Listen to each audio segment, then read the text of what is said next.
Hey, Lisa, come over here. I have my heels on today.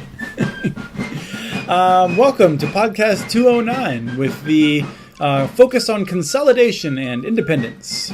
If I had my fife, I'd be playing it for the crowd. Yes, you would, in your Ren Fair costume, no doubt. Predating our great Declaration of Independence. Nice try, Chris. Just wanted everyone to know, Lisa loves the Renaissance Fair. I do, yes. But you know what I love even more? Consolidation? Crushing consolidation. Yes, crushing consolidation, which either could be a descriptive term, because that's what consolidation can be, or it could be what we would like to do to consolidation, That's right. which is to crush it. Yes, yes. So we want to talk today about consolidation, what happens when companies combine and that sort of thing. We want to talk about consolidation in the wake of Google having just bought WebPass, an ISP that we interviewed a few weeks ago. We thought was really great, one of those signs of those innovative young companies that can bring competition to the marketplace and give people choices. And, well, now they're owned by Google. And Google certainly has a history of delivering very high-quality services, and customers tend to like them. But frankly, as Google grows, I am worried about whether or not they can keep that up. And I'm very disappointed that WebPass is no longer independent. Wah, wah, wah. Yes. So I fully expect that Webcast will continue to do a good job and whatnot, but they are not independent. And seeing as how this is a week in which we should be reflecting on independence, we wanted to circle back and talk a little bit about why that's important. And I think maybe a good place to start is in one of those things that we talk about a lot, which is the overhype of public-private partnerships. Ah, yes. Chris's favorite. Some people, they want to talk about how public-private partnerships are the only way to do anything and this and that. But I think we just had a good lesson earlier this year about the danger of public-private partnerships, which we might just call PPPs or P3s to save our popping. The poison pills of Yes. public-private partnerships. But what happened at UC2B, Right. the Urbana-Champaign network, Lisa, earlier this year? So the UC2B network is one of those networks that was created by the municipalities. Actually, it was a collaboration between Urbana-Champaign and the University of Illinois was also involved.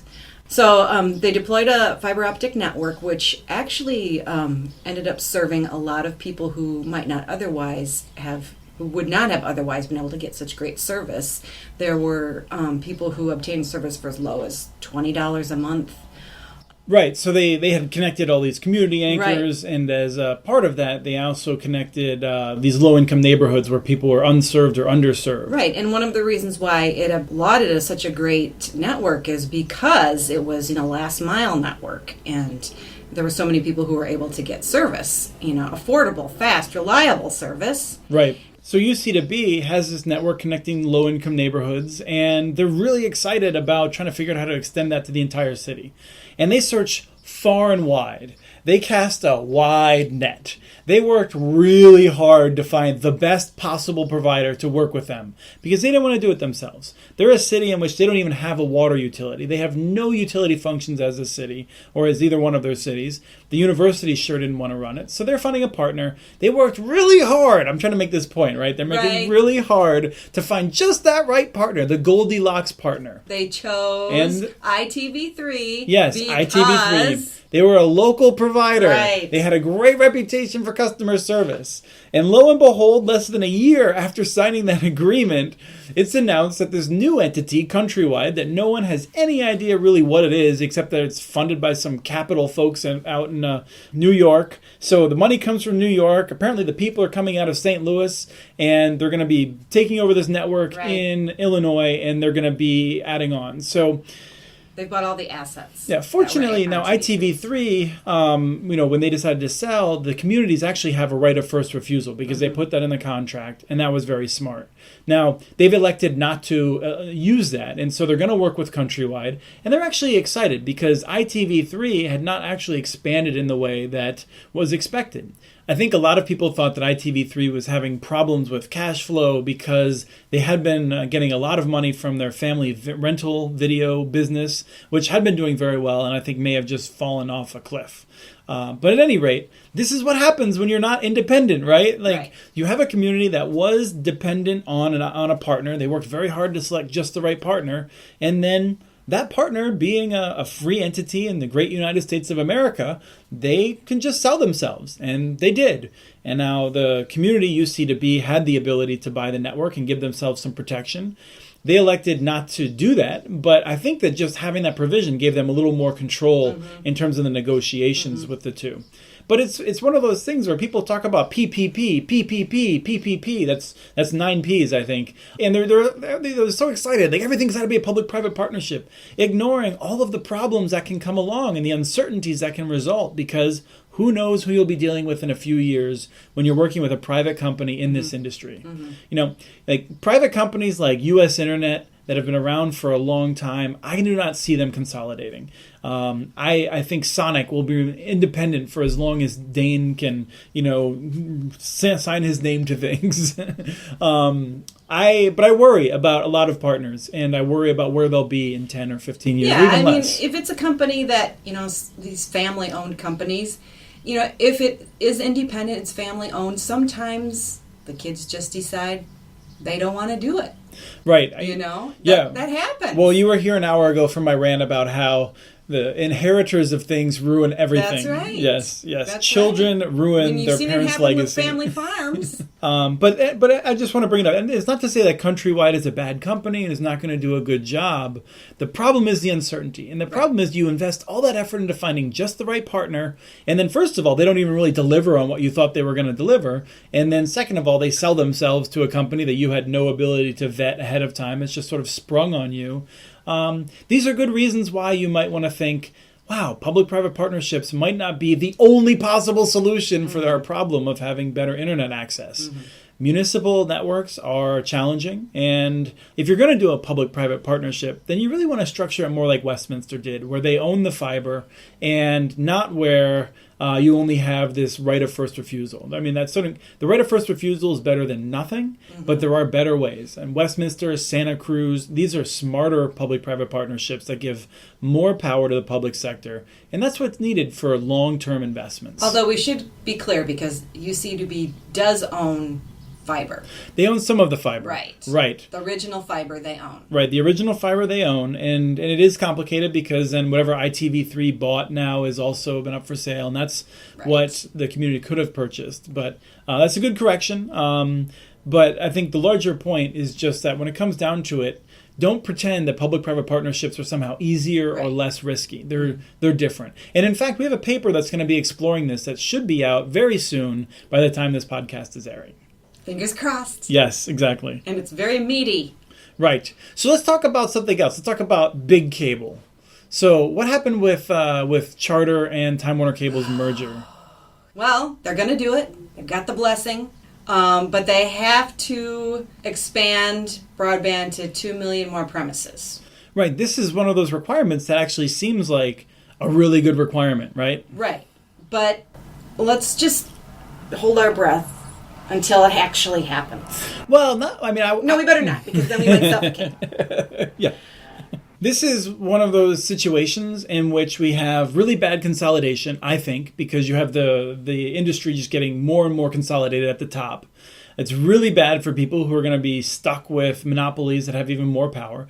And in particular, if you go back to our conversation with the American Cable Association, I actually think this is going to be like double or triply bad for competition among the smaller providers, because it makes it much harder for smaller providers to compete when you have these mega companies at the top. They're going to find ways of shifting costs onto the smaller providers in the sector. Now, this is a requirement that Time Warner Cable, New Charter, that they expand to 2 million new premises. 2 million really isn't very many. Of those 2 million, 1 million actually have to be expanded in areas where people already have broadband as an option. And so I think the FCC is thinking we're going to increase cable competition. But New Charter sees that and they think, well, there's no way we're going to compete with Comcast. Right. They're our friends. They're our frenemies. We wouldn't want to possibly overbuild them. That would be a bad precedent. So what they're probably going to do is go out and target these smaller cable operations, which even if you're stuck with a cable monopoly, odds are if you have a local cable company, you're probably getting much better service than from a massive cable company. Mm-hmm. The FCC, I think, is unintentionally basically screwing a lot of those smaller cable companies. Now, I don't want people to think every small cable company is just necessarily good. Some of those small cable companies are rotten. Mm-hmm. Some of them I actually hold in incredibly high esteem. So I'm hoping that the ones that I hold in high esteem aren't the ones that are basically attacked by a new charter, which has all of these advantages that the regulators have just given them in terms of the new scale. But I think this is not really good policy, frankly. I don't even know if they have the power to do it, but it would have been great to say, you have to compete with Comcast. You, Godzilla, and Mothra, thank you. I knew you would bail me out of that one.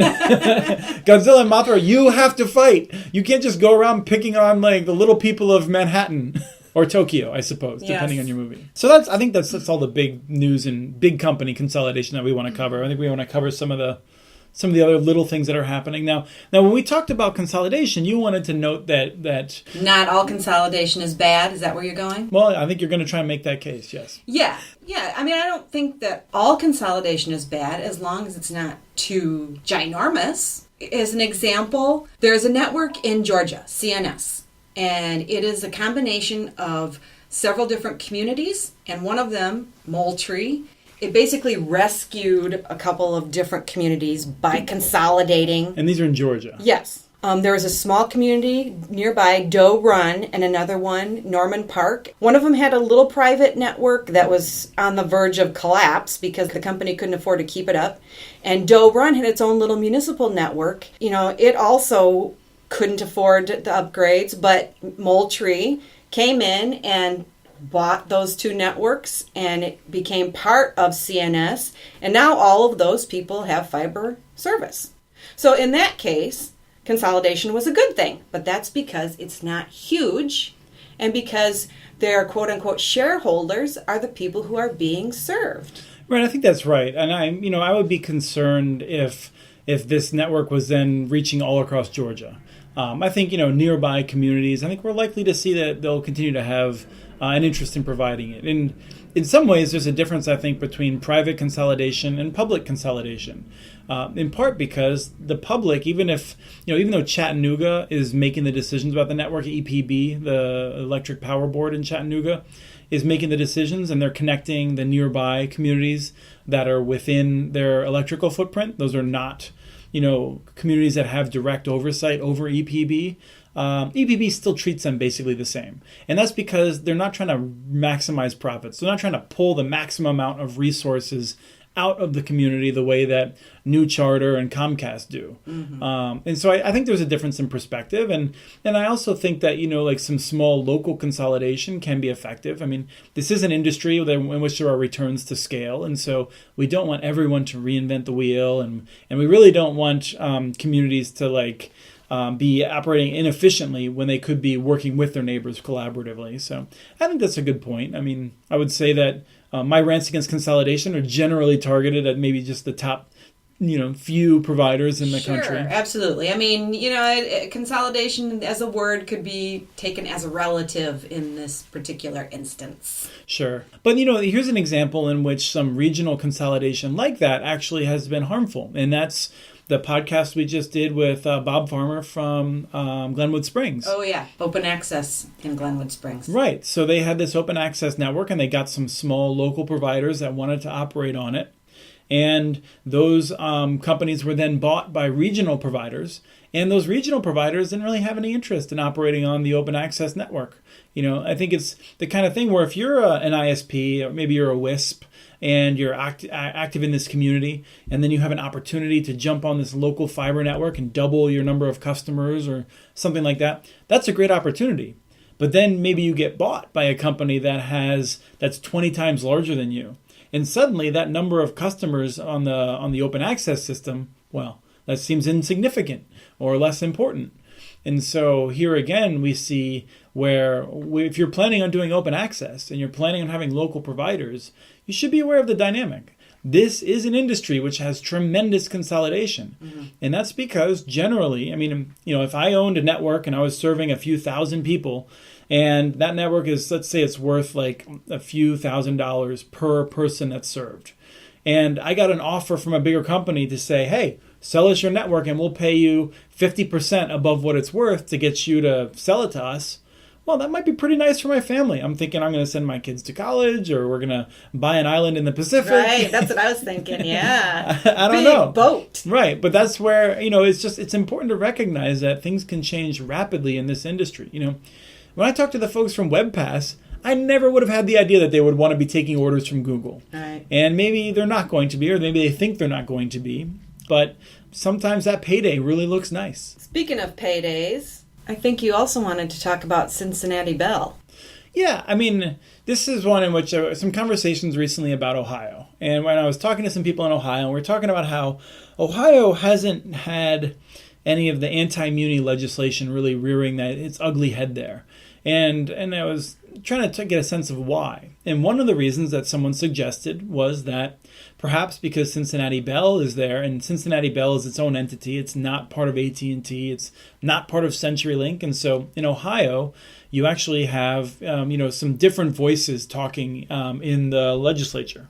So, if it was a state that was basically just dominated by AT&T, which is the case in Wisconsin, I think AT&T can basically say this is the way it is. Mm-hmm. But when you have different companies who even may largely have the same interests from a private sector point of view, they have different agendas and they have different willingness to work together. And so you have different voices talking to elected officials.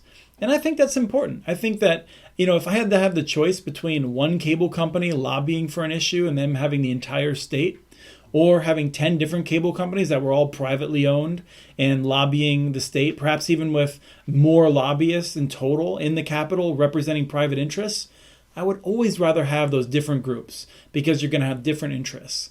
There's such danger in that consolidated speaking with one voice and talking to the legislature and convincing them of that, down is up, because you're the only one that's really the expert in the matter, speaking on it. And that's one of the most underappreciated dangers of consolidation is in the political realm, because of the political power that comes. And if there's one thing that we can say about the relationship between political and economic power, it's that, the more economic power you have, the more political power you have, the more political power you have, suddenly the more economic power you have, because you shift the rules to be in your favor and boom, what do you know? Your business share grows, your market share grows. So I don't know. I mean, there might be different reasons for why Ohio has that unique situation, and not totally unique, but given the dynamics and politics there, I'm surprised it hasn't come up. And I think, Cincinnati Bell's doing some fiber. They've been willing to think differently than AT&T and whatnot.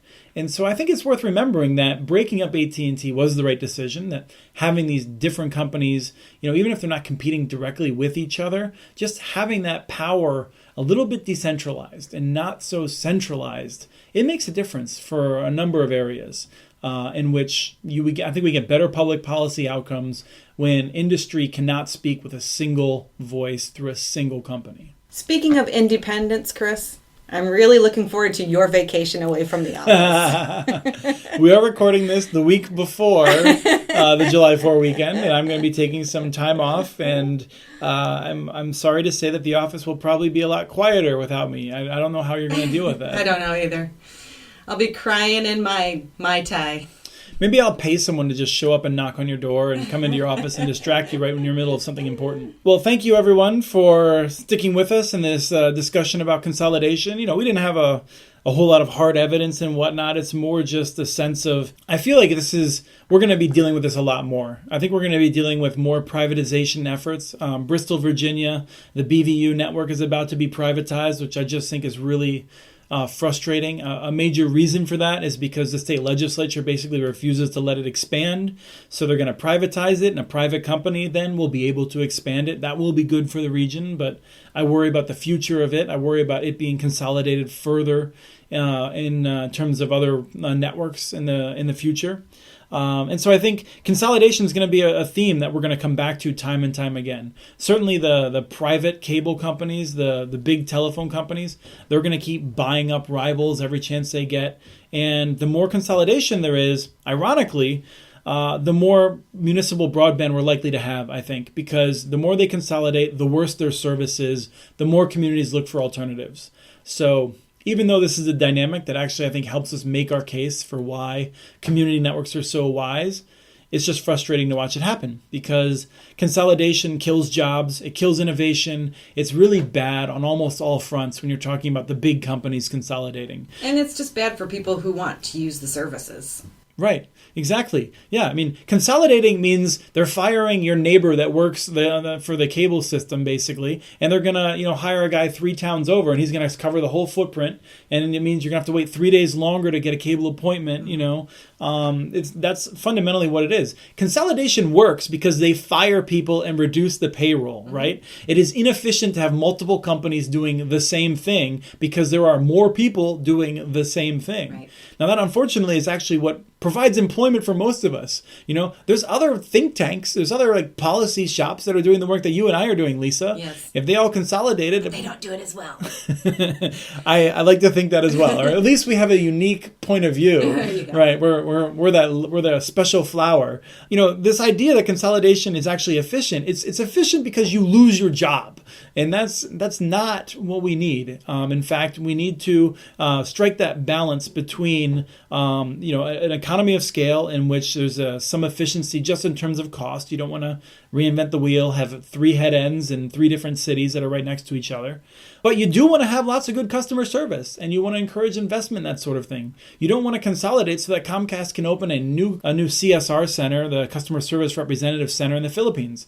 That doesn't help us. Nope. Anyway, I think I was going to try and end, but I just went on another rant. So thanks everybody for tuning in again, and we will talk to you again next week. Take care. That was Chris and me, Lisa Gonzalez, discussing consolidation and independence and how it relates to telecommunications, internet access, and municipal networks. We want to thank the group Fifes and Drums of the Old Barracks for the special music this week. The song was Cork Hornpipe, licensed through Creative Commons. Transcripts for these podcasts are available at muninetworks.org/broadbandbits. Please share your ideas for future podcasts. Email us at podcast@muninetworks.org. Follow Chris on Twitter. His handle is @CommunityNets.